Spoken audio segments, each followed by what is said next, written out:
Hey everyone, and welcome back to Kuli English Podcast. It's me, your host, Chris. So today I'm going to tell you about my absolute favorite place in Japan. Now look, I know I talk about food a lot. I'm basically a pig. I'm always eating. I'm always thinking about my next meal. But this place, it's even better than food. Okay, it's a mountain. It's a mountain full of monkeys. Just tons of monkeys just chilling, laying in trees, eating bugs, getting into fights with each other, and of course, scratching their butts. And whenever friends visit me in Japan, they always ask, Chris, where should I go? Any recommendations? And I say, yeah, go see the monkeys.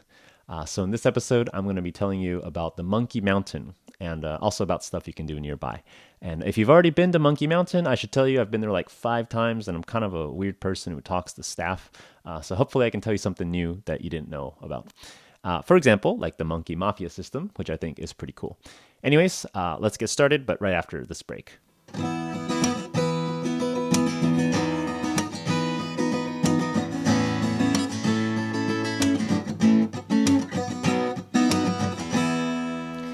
Okay, so now let me tell you about this monkey park, Arashiyama Monkey Park. It's actually really close to Kyoto, so it's actually pretty easy to visit Kyoto and do some stuff there, and then also go to the monkey town. And by the way, if you've never taken a Shinkansen, man, it's like the best thing ever. Okay, so there's one every like 15 minutes, so if you miss your reservation or you didn't make a reservation, no problem. You can just get on the next one. And then like while you're on it, like they have like a trolley, like a cart, and they push it around, and you can buy snacks or drinks.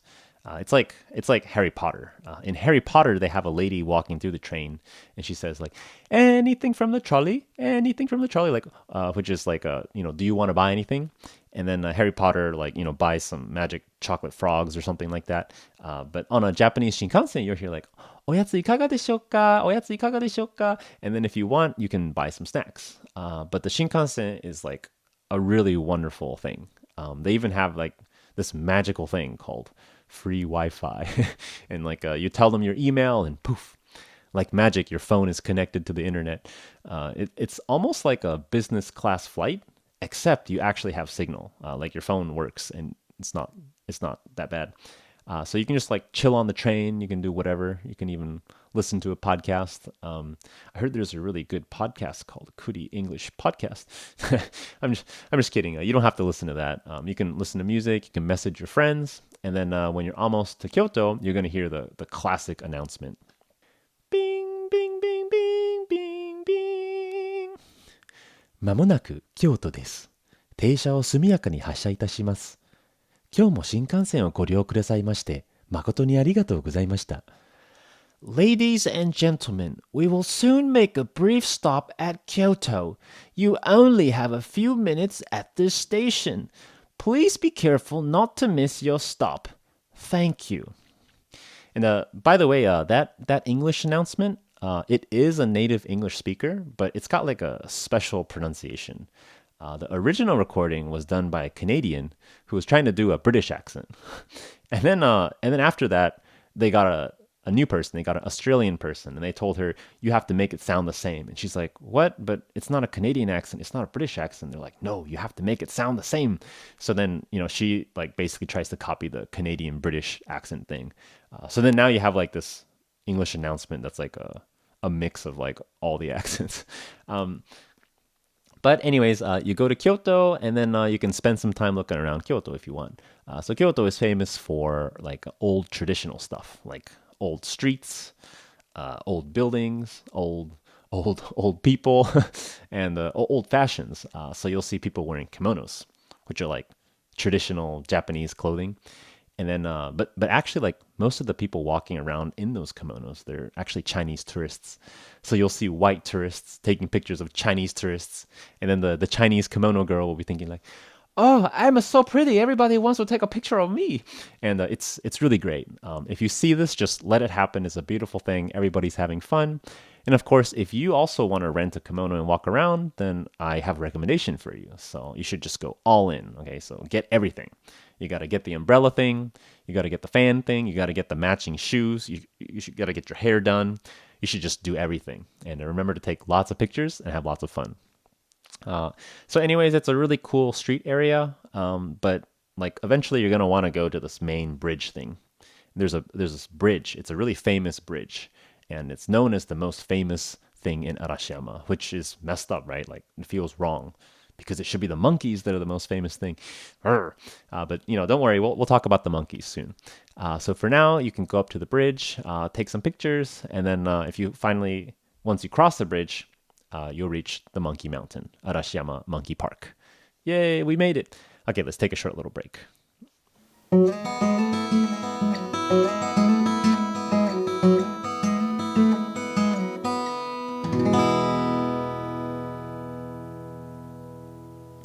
Okay, so we made it to Monkey Mountain, and at the base of the Monkey Mountain, so at the bottom of the Monkey Mountain, there's like a small little entrance, and you got to pay them money to go in.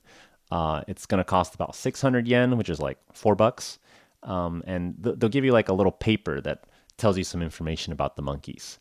But if you don't want to read it or you can't read it, no problem. You don't need to read it because you got me, okay? I'm your monkey guide. I'm the monkey expert. I'll tell you everything. And so the next thing is you need to do like a 15-minute hike up the mountain. And I said hike, right? But it's not really a hike. Like if somebody says hike or hiking, like the image in my mind is like, oh, I gotta step on some mud. I gotta make sure not to trip. I need to, watch out for tree stumps, and I'm gonna get bit by mosquitoes. But don't worry, okay? The Monkey Mountain is not like that. It's not like that at all. Okay, it's like a super super easy hike. The whole path, the whole ground that you walk on, there's no mud, there's no grass. It's just like flat rocks, so it's pretty easy. Just go slow, and you don't need to worry about getting your shoes dirty.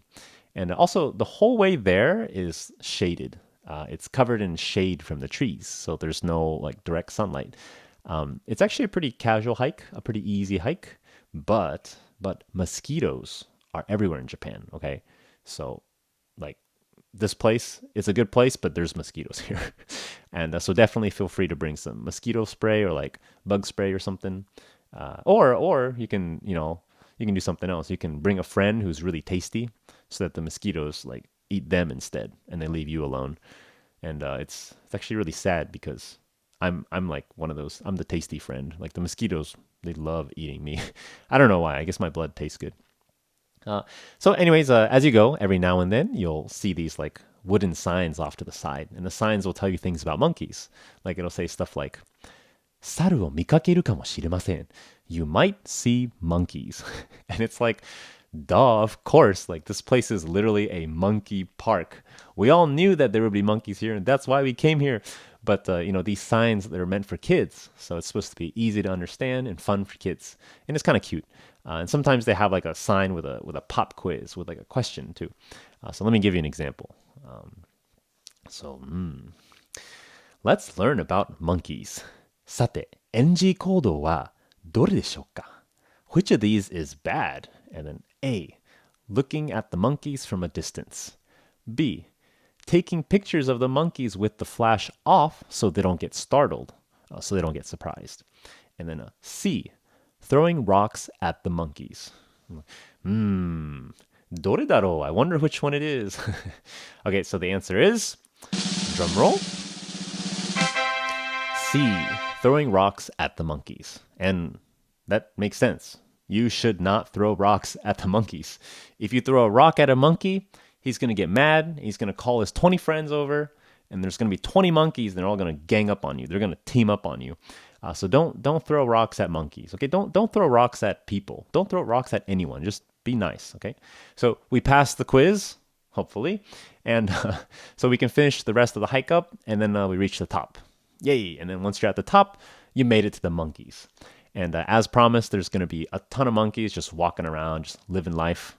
And sometimes a monkey like blocks the road, or like they're just sitting on the stairs, and like you don't really want to bother them, so you can't pass. But you're there to look at monkeys, so take lots of pictures, and remember, no flash, and don't throw rocks at them. And by the way, there's kind of this funny thing that I noticed. So if you look up this place on Google Maps, you'll find it, and it's called Arashiyama Monkey Park. And Google Maps will tell you it's a zoo. But the funny thing is, like, in a zoo, the monkeys go inside the cage, right? But here at this place, the monkeys don't go in the cage. You go in the cage. That's right. The humans go in the cage and the monkeys stay outside. So there's like this giant cage area. and it's called the feeding area. Like, you go there to feed the monkeys. You can go there, you can buy food, and then you like give it to the monkeys. You feed them. So definitely go in there. It's really fun. Now, actually, let me take a little pause here and tell you about something. So I love feeding animals, right? Monkeys, deer, cats, dogs, chickens, like basically all animals. I like feeding them, and I don't really know why. I just do. Maybe it's because they like food. So if you feed them, then they're happy and it feels good. And I can't really explain it. But speaking of feeding animals, this reminds me of a completely unrelated but important story.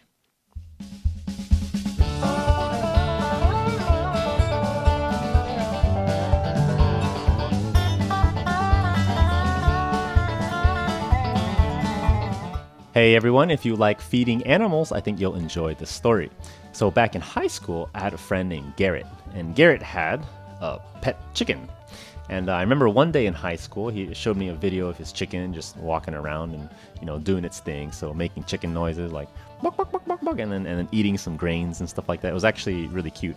And then later that day, my mom picked me up from school. And then on the way home, I was like, hey mom, can we stop by McDonald's? And then she said, sure. And so, we went to McDonald's and I ordered 20 chicken nuggets.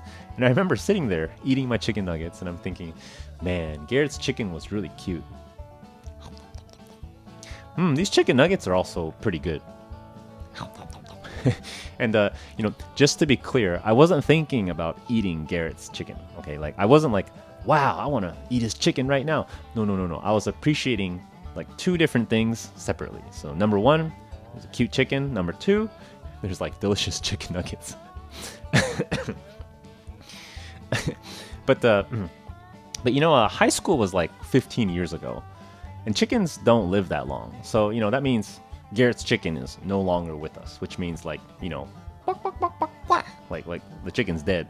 So if you want to honor Garrett's chicken, and if you want to pay respects to Garrett's chicken, here's what you do. I want you to go to your local McDonald's. I want you to order some chicken nuggets, and I want you to raise one up. I'm just I'm just kidding.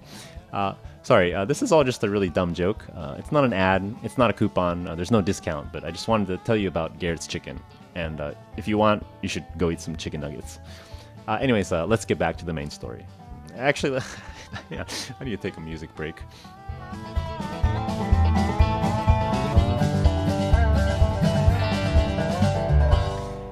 So at the top of the Monkey Mountain, if you want, you can buy food to feed the monkeys. And there are 3 types of food. And this is important, so I want you to remember this. There are bananas, apples, and peanuts. And the best one is definitely the bananas. Okay, monkeys love bananas. It's number 1. And what's number 2? Apples. And what's number 3? Peanuts. Okay, peanuts suck. Okay, nobody likes peanuts. I hate peanuts. The monkeys don't like peanuts. So if you try to give a monkey a peanut, sometimes they just take it and they're like, peanut? Blah! And they just like throw it on the ground.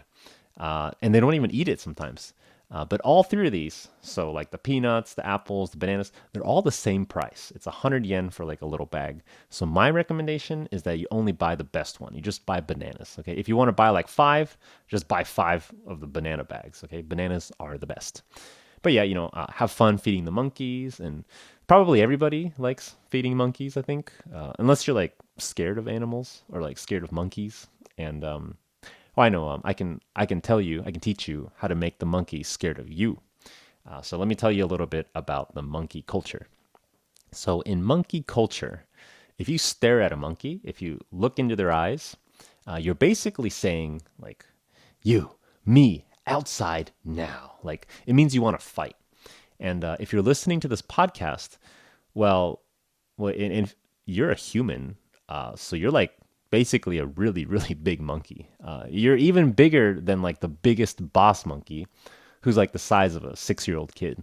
And if you make eye contact with a monkey, like they're gonna be scared of you because you're a giant monkey. Like they know that if they fight you, you will win and they lose.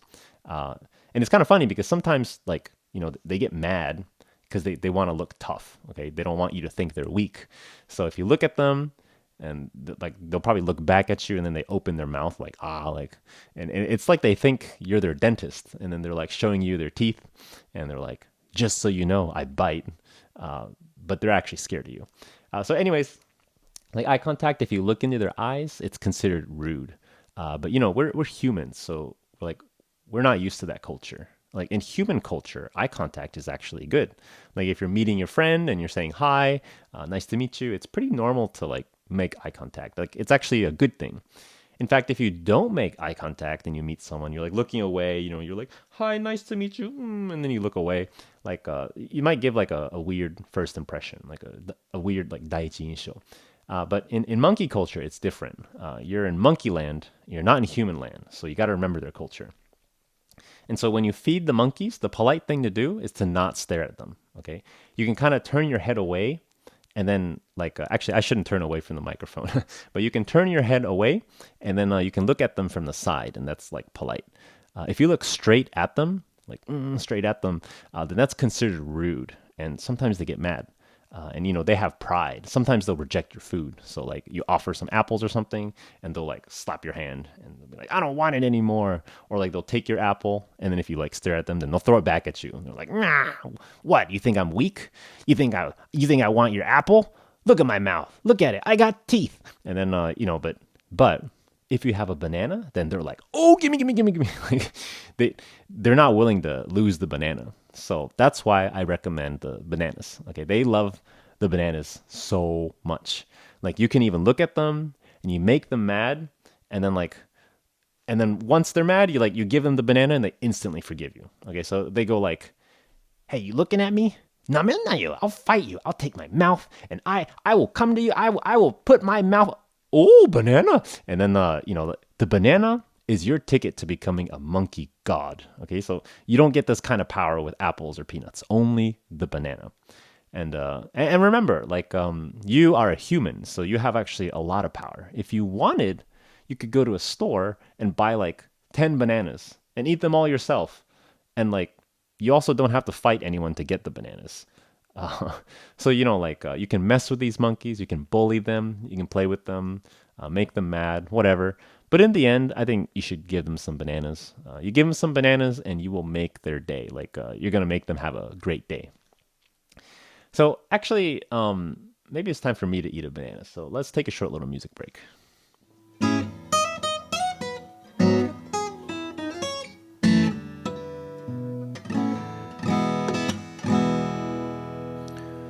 Okay, so just to review, we're talking about feeding the monkeys. So you can feed the monkeys in the big cage, and what I mean by that is you go in the big cage, and then you put food in their hands.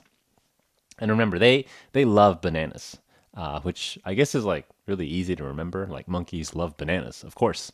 And also, you shouldn't look at the monkeys like straight in the eye, because in their culture, it's rude. Okay, if you want to be rude to them, like you know, you can do it, but you know, just know what you're doing.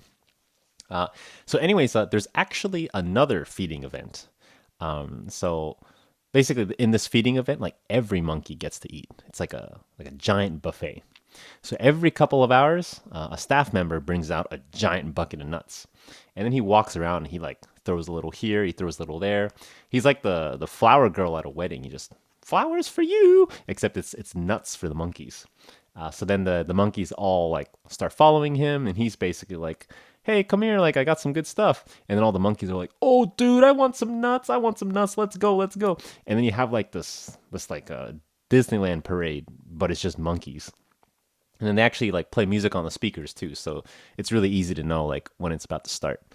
And then after gathering all the monkeys, the man just throws out tons of nuts. Okay, so nuts here, nuts there, nuts everywhere. And then after most of the nuts are gone, like he takes the bucket with all the remaining nuts and he gives it to one monkey.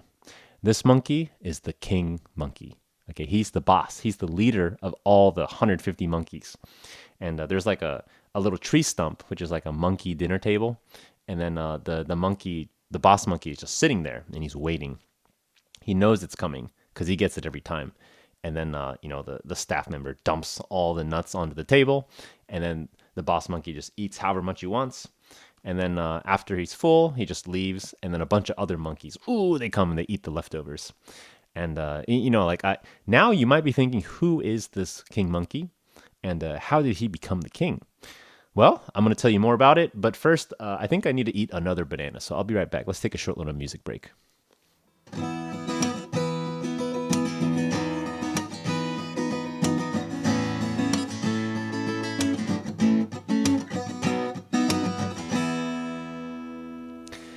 So I've been to this monkey mountain like a lot of times, and I love asking about the king monkey. Like it's like my favorite part.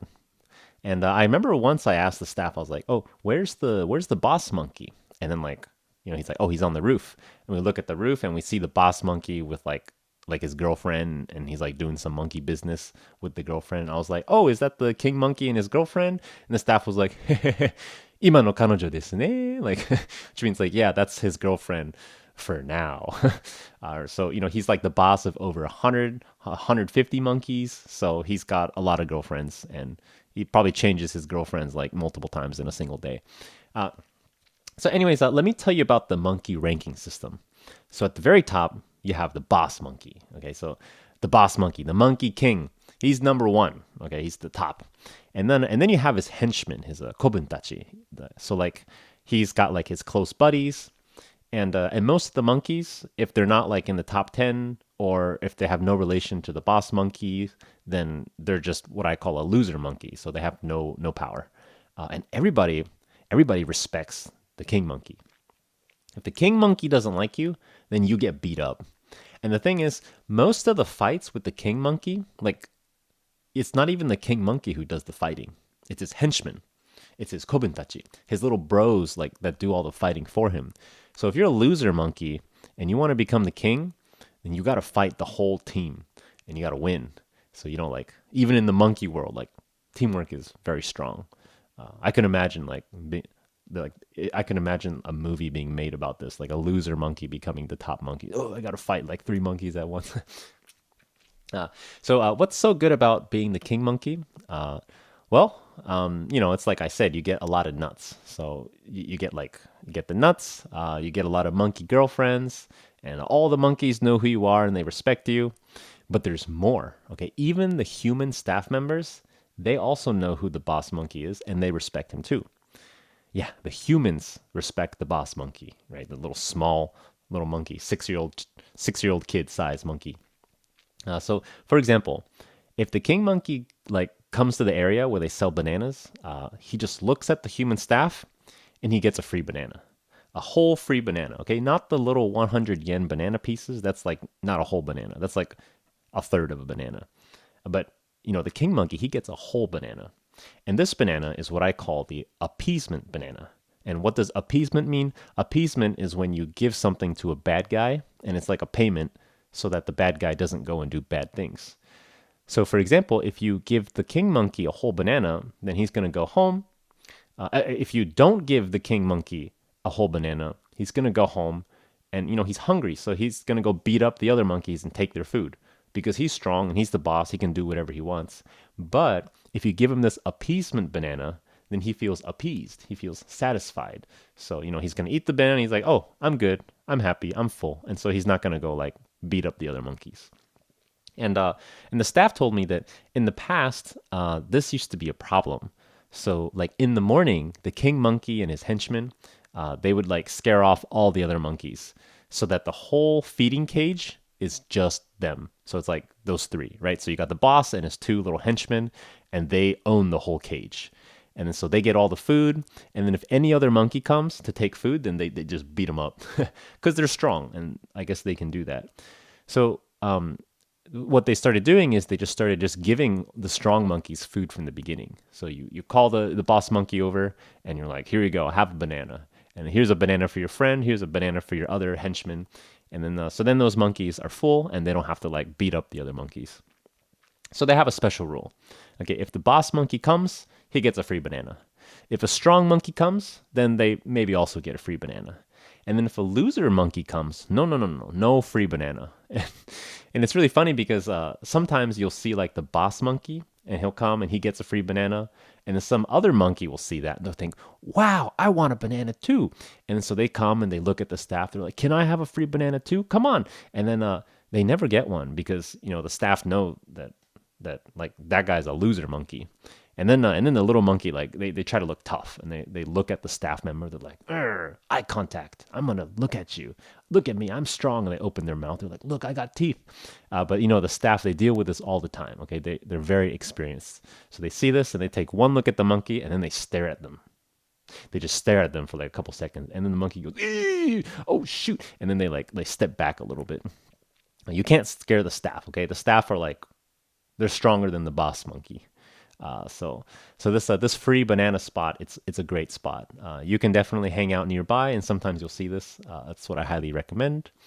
Strong monkeys can come for free bananas, but loser monkeys don't get anything. And I actually remember once a grandma monkey came. So the grandma monkey, it's a monkey. All monkeys like bananas. So the grandma monkey wants a free banana. But she's a loser monkey, okay? So she doesn't get anything.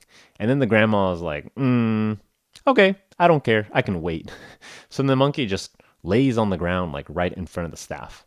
And then she's just like laying there very comfortably. And it's like in the middle of a bunch of stuff, so it's kind of like blocking the way. And then so the staff like looks at the grandma monkey, like, staring at the monkey means like, in monkey culture, it means you want to fight, right? So you stare at the monkey, and the monkey, she just does this. She just looks away. She's like, that's okay. I don't care. So it's like basically saying, like, you're stronger than me. I know, but I'll just stay here just in case there's a free banana. And then the old monkey, she's like kind of old and she's kind of fat, and she doesn't really want to move. So she's just laying on the ground. And she's probably thinking like, oh, if I lay here long enough, maybe I get a free banana. And I thought this was so cute. Like, actually, I took a picture of it. And I wish I could show you this picture, but, like a podcast is just audio, so there's no video. But actually, I use this picture as my phone background. And if you ever meet me in person, definitely feel free to show me a picture of the grandma monkey, because it's one of the best pictures I've ever taken. But yeah, that grandma monkey, like, I wanted to see her again. So a few years ago, I went to the Monkey Mountain again. And then I asked the staff, I was like, hey, have you seen this monkey? And then I showed them the picture, and they're like, oh yeah, she died. And I was like, what? And they're like, yeah, she just died. We found her dead one day. And then I was like, oh, okay.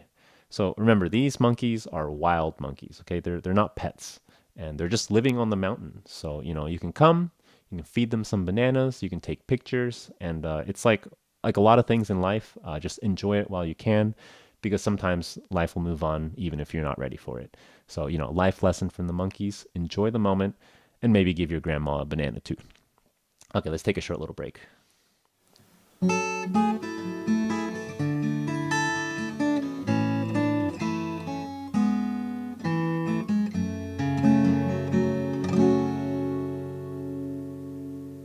Okay, so I hope you enjoyed my little introduction to Arashiyama Monkey Park. And if you have time and the weather's good, definitely go see it. It's my favorite place in Japan. And if you've already been there, well, maybe you could go again and like try to find one of those monkey culture things that I told you about. So like the appeasement banana for the Monkey King, or like giving them bananas versus peanuts, or like you can try making them mad. And by the way, sometimes the king monkey changes. So I forget like when it was, but I remember once I asked the staff about the king monkey, and they were like, oh, the king monkey is no longer number one. He became number two because he lost the fight. And then apparently like he got like a scar on his eye. So like one of his eyes he can't actually see because he lost the fight, and that's why he became number two. But it's okay because he's still like number two. He's still one of the top monkeys, so he can probably still get like the free bananas. He's just not number one. And remember, just a reminder for those of you, if you like this episode or you want to support me, do me a favor and share it with a friend. So maybe someone who's studying English, or just someone who loves a good monkey story. So let's go ahead and wrap things up. Again, my favorite place in Japan is a place called Arashiyama Monkey Park, and it's next to Kyoto. So if you liked hearing this kind of episode, this kind of like a shoukai episode, like an introduction episode, let me know in the comments, and I'll try to make more episodes like it. Or if you like hearing stories about like my life or something, you can say that too. I'll do whatever it takes to make sure that it's fun for you, so that you can get some fun and free English listening practice. Okay, good luck with your English studies, and I hope to see you next time on Kuli English Podcast.